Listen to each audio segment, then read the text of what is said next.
Professeur Didier Raoult, que pensez-vous du communiqué de presse annonçant les résultats préliminaires de l'étude Recovery? Comme d'habitude, je pense qu'il faut être prudent avant de voir les données. Les données telles qu'elles ont été communiquées et l'interview qu'a donné le responsable à François sont un peu surréalistes en réalité. Euh, on a l'impression que l'idée de points communs entre les gens qui font de la science et de la médecine ont complètement disparu. Alors, on peut regarder les choses pour comprendre pourquoi il existe de telles différences entre les études. Il y a premièrement les critères de définition de la maladie. Dans Recovery, comme dans d'autres études d'ailleurs, dont une très grande étude qui vient de sortir dans le New England Journal of Medicine pour la prophylaxie, il y a des malades qui ne sont pas diagnostiqués comme ayant le Covid, mais comme ressemblant à des malades qui pourraient avoir le Covid sans test.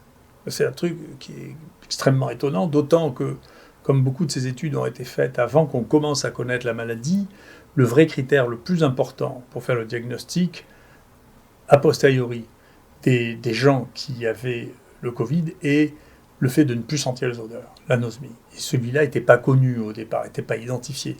Donc, on ne peut pas dire que quelqu'un a un Covid ou pas, basé sur la définition qui a été prise dans Recovery. On ne sait pas ce qu'ils avaient. Ils étaient malades. Voilà.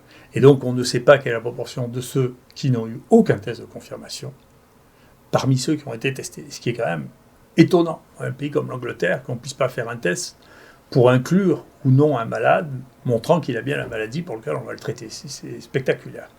La deuxième chose, c'est que ce que l'on sait maintenant et que l'on ne savait pas avant de connaître la maladie, bien que ça ressemble à la plupart des maladies infectieuses virales, se déroulent de la même manière. Il y a un stade où c'est le virus qui parle, c'est le virus qui entraîne des manifestations que l'on ressent, et puis dans un deuxième temps, la réaction que nous avons contre le virus commence à devenir importante. Dans cette maladie, elle finit par devenir extrêmement importante en déséquilibrant tout notre système immunitaire. Et enfin, la troisième partie, quand les gens sont en réanimation, on est dans une partie où il y a des lésions tissulaires, et là, c'est le réanimateur dont c'est le rôle. Donc au premier stade viral, il faut donner des médicaments contre le virus. Au deuxième stade tardif, il faut donner des médicaments, si possible, contre la réaction immunitaire. C'est pour ça qu'on parle des corticoïdes, qu'on parle des anticorps monoclonaux. Et enfin, au dernier stade, c'est le rôle de la réanimation, de sauver ces gens et de les maintenir en vie jusqu'à ce que les tissus se réparent.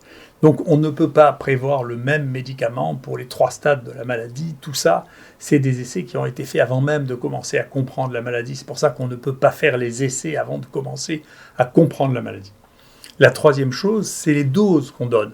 Par exemple, nous donnons la dose que j'ai l'habitude de donner dans les infections bactériennes que je traite avec l'hydroxychloroquine, qui est de 600 mg par jour. C'est une dose que je connais, c'est une dose qu'utilisent beaucoup des rhumatologues. En France, l'essai Discovery utilise une dose plus basse, 400, et Recovery utilise une dose que jamais personne n'a utilisée, de 2,4 g le premier jour, c'est-à-dire 4 fois la dose qu'on utilise.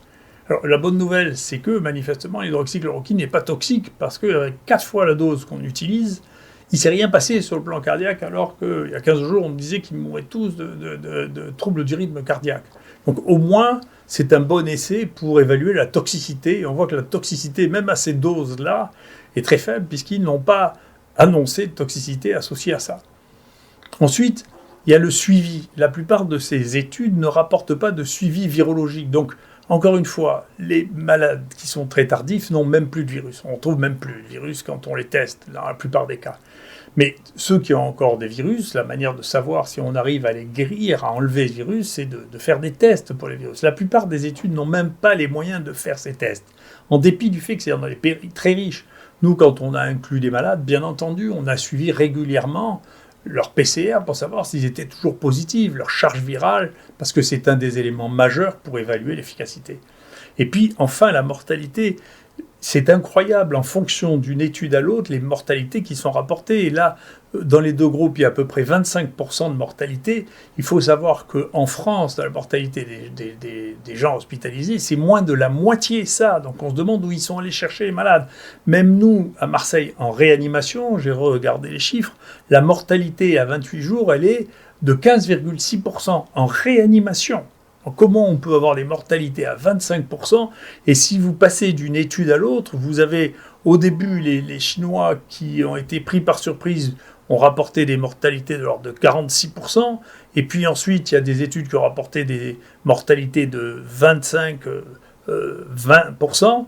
Les Américains qui ont fait leur étude sur la remdesivir ont rapporté des mortalités aussi bien chez les placebos que chez les gens qui avaient eu remdesivir aux alentours de 10%. Donc c'est incompréhensible, si vous voulez, on n'arrive pas, compte tenu de la manière dont ils incluent les patients, de savoir ce qu'ils ont inclus. Est-ce qu'ils ont inclus tous les gens qui étaient malades? Est-ce que dedans, quelle est la proportion de gens qui avaient réellement ça?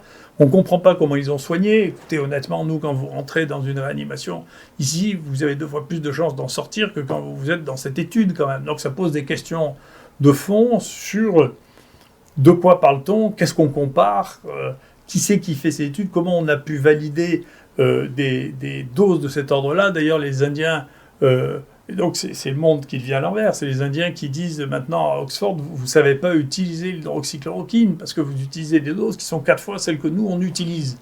Et les Indiens, ils ont l'habitude d'utiliser l'hydroxychloroquine. Donc on est une espèce de paradoxe.